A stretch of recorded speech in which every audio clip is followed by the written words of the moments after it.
Hi, Catherine Eyring here, your health and empowerment coach. Today we're talking about having more energy. This is based on the assumption you have no underlying condition, you've been to a physician, you know you're okay, but you're really wishing you had more energy. I get asked about this all the time, and it's one of my favorite subjects. I think I could talk for days about energy, how to have more of it. I teach it, I coach it, and I live it. People say to me all the time, Catherine, how do you have so much energy at 63 years old? Well, I'll give away some of my secrets right now. Let's get down to the basics because that's often where your biggest fixes are. The basics are really going to be water, food, sleep, exercise, sunshine, and doing more of what you love. You see, energy is one of the easiest and also the hardest fixes. It all depends on you and how much resistance you have to making these changes. Let's get started. Water. If your body is 60 to 75% water, then this is really a no-brainer. It makes sense then that if you are just a little bit depleted, you're not going to feel at your optimal best.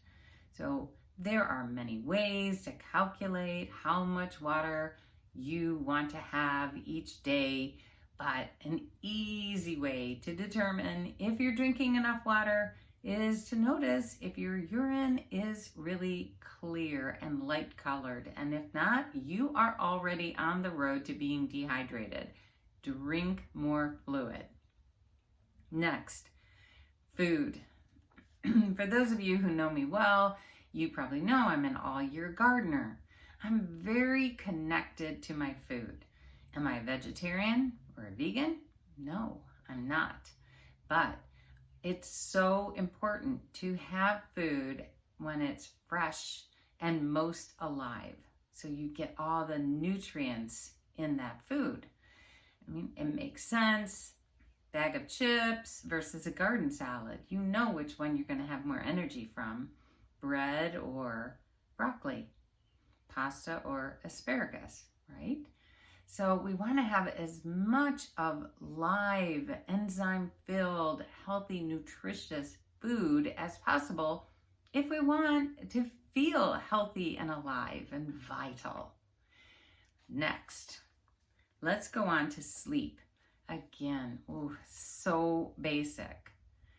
And yet, boy, are we a mess as a society. And yet, if you are not sleeping well, really, your physical and mental health is at risk. It's so important to get your sleep, but today we have technology with these screens with blue light, and we have artificial lighting that allows us to stay up all night long if we want, because we have the light to be able to see what we're doing. That's not good for us though. So you want to learn about sleep hygiene and do your best to be in a cool, dark room and have a regular routine, consistent bedtime. Again, I could speak for a day about all the things you can do for the basic of sleep, but pay attention to that. Exercise and activity. Funny thing is, for energy, the more you expend, the more you get in return. If you sit around all day, you are not going to be a high energy person. In fact, for myself, every time I sit down, I set an alarm for 50 minutes, 50. I don't let myself sit ever more than that amount of time. We have to keep moving. Our bodies are meant to move, except when we're sleeping and resting. Sunshine. Now here where I am in Ohio, we don't have a lot of sunshine. This is a really gloomy area of the country for sure. But natural light is important. So even on a cloudy day, there is still natural light outside, and the blue light of the morning is essential to boosting your energy and resetting your body, even so that you sleep better. So get outside often and as early as possible daily. And next, let's do more of what you love. This is something I think we all tend to do.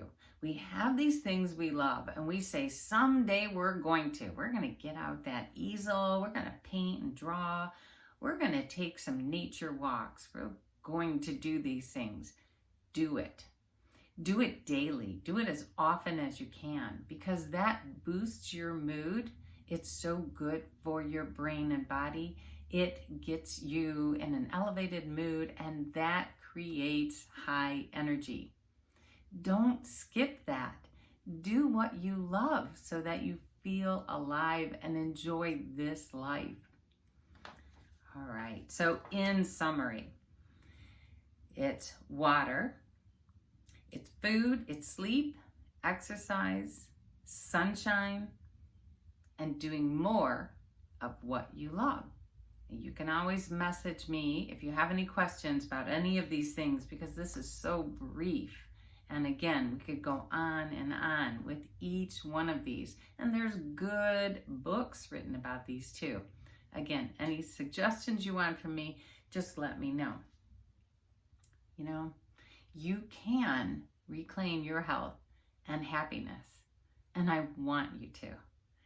So first, have the awareness, and then the desire and commitment to change. Set a goal, create your vision, and have a strategy. And I'll see you again. Thank you.